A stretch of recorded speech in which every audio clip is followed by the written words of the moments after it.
Exclusive. U.S. State Department raises red flag over UK's Online Safety Act, a threat to free speech. The United States State Department has voiced serious concerns regarding the UK's newly enacted Online Safety Act, sparking a transatlantic debate on the delicate balance between online safety and freedom of expression. The controversy erupted following a clandestine meeting between officials from the State Department's Bureau of Democracy, Human Rights, and Labour, DRL, and representatives from Ofcom, the UK's communications regulator, in London. While the State Department officially characterized the meeting as a reaffirmation of the U.S. commitment to global free speech, sources close to the discussions reveal a far more critical undercurrent.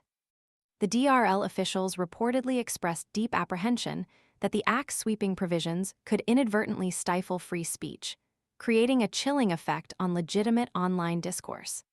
This concern stems from the Act's broad definition of harmful content, which critics argue lacks sufficient clarity and could be readily exploited to suppress dissenting voices or unpopular opinions. The fear is not merely hypothetical. The potential for misinterpretation and overreach looms large, potentially leading to censorship of content that falls far short of being explicitly illegal. Ofcom, in its defense, emphasized that the Act's primary focus is on tackling demonstrably illegal material and protecting children from online abuse. However, this assurance has failed to quell the growing unease among free speech advocates, both in the US and the UK. The vagueness of the legislation, coupled with the potentially far-reaching powers granted to Ofcom, leaves considerable room for subjective interpretation and potential abuse.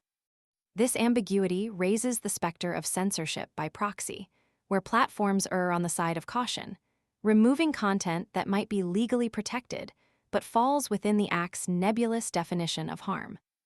This transatlantic clash underscores a significant ideological divergence in how the US and UK approach the thorny issue of online content moderation. While the UK prioritizes online safety through proactive regulation, the US leans towards a more laissez-faire approach, emphasizing the importance of free speech even at the risk of potential harms. This difference in philosophy highlights the inherent complexities of balancing these competing interests in the digital age. The concerns voiced by the State Department are not isolated incidents. Prominent figures, including U.S. Vice President J.D. Vance, have publicly criticized the UK's approach, citing instances of what they perceive as unjustified infringements on free speech.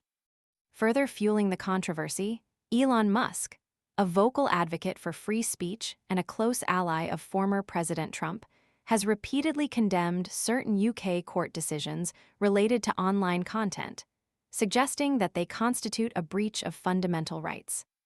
Musk's pronouncements carry significant weight, given his ownership of X, formerly Twitter, a platform that hosts numerous accounts associated with controversial figures who have been accused of inciting violence and spreading hate speech. This includes prominent figures like Tommy Robinson and Andrew Tate, both of whom have faced accusations of inciting Islamophobic protests. The State Department's involvement signals a significant shift in the DRL's focus. Traditionally concentrating its efforts on advancing democracy and human rights in regions like the Middle East, Russia, and China, the agency's scrutiny of the UK's domestic policies marks a notable departure. This intervention suggests that the US views the UK's Online Safety Act not as an isolated issue of domestic policy, but as a potential precedent with global implications for freedom of expression.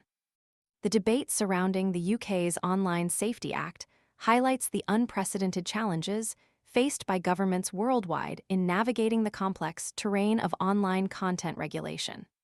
The Act's potential impact on free speech, as highlighted by the U.S. State Department, underscores the urgent need for a nuanced and carefully considered approach. The lack of clarity and the potential for overreach raise serious questions about the Act's long-term consequences and its compatibility with fundamental human rights. As the debate unfolds, it remains to be seen whether the UK will address these concerns and refine its approach to strike a better balance between safeguarding users and preserving the vital principle of free expression. The international ramifications of this legislation are far-reaching, and its impact on global discourse will be closely watched by governments and free speech advocates alike. The clash between online safety and freedom of speech is far from resolved, and the UK's Online Safety Act serves as a stark reminder of the ongoing struggle to find a path forward in the digital age. The implications of this ongoing debate are profound, shaping not only the UK's digital landscape, but also the global conversation on the future of online freedom.